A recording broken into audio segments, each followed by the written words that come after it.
feelings? Retaliation. I'm shaking right now. In fact, it's been hard to even type.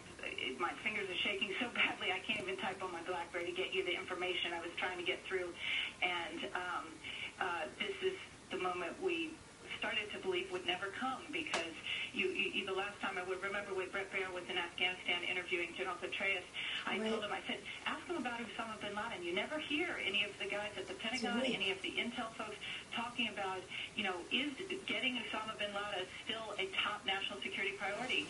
And Brett asked him, and we continued to ask, and there was no sense that they were any closer to getting him. You sensed that they knew what quadrant he was in. They knew that that Pakistani, tribal leaders had certainly given him protection for a long period of time.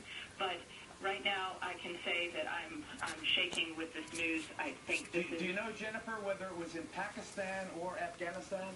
I'm waiting to get details about where he was struck, so I don't want to speculate at this moment. I need to get more details. So why don't I get off the phone and I'll get those details to you as I have them. Thank you, Jennifer Griffin, our Pentagon correspondent. Live from Rome, ladies and gentlemen, Ambassador Jim Nicholson, former Secretary of Veterans Affairs. I know, Jim, nice to have you on board tonight of all nights. You're in Rome for the beatification of Pope John Paul, who is now on the verge of sainthood.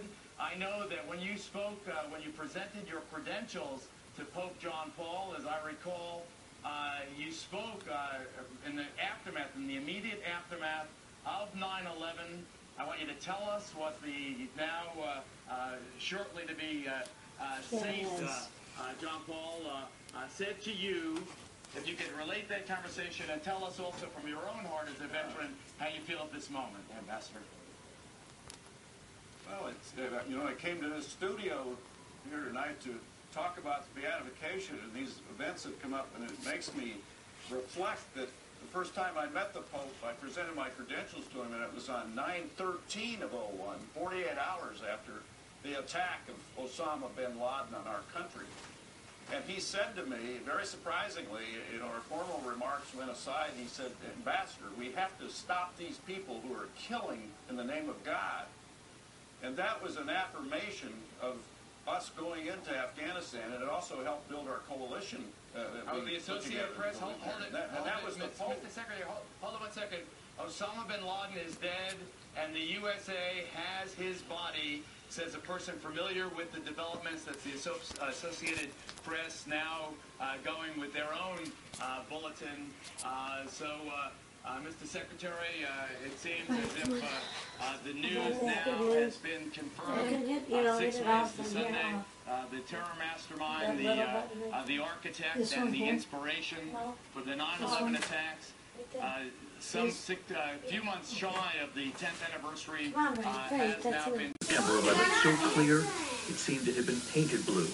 Then, that indelible smoke. The plane has hit the World Trade Center. And the family members who that morning said goodbye to nearly 3,000 loved ones who would die in New York, Pennsylvania, and the Pentagon were desperate to turn back the clock.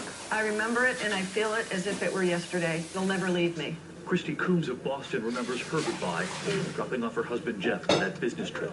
After I did that and was driving away, I thought to myself, that was a pretty lame goodbye. We should have better goodbyes, because you just never know. Their children were just 7, 11, and 13. I miss the laughter that I hear coming from him and the kids as they're playing around, and I just miss his presence in the house every day. Jeff didn't wear his wedding ring much, but on that day he did wear it, and ever since, she has prayed it would come back to her, sending photos to the New York Police Department. For so many families, a singular item is their lasting connection. Carrie LeMac told us today of her mother, Judy LaRoque, and her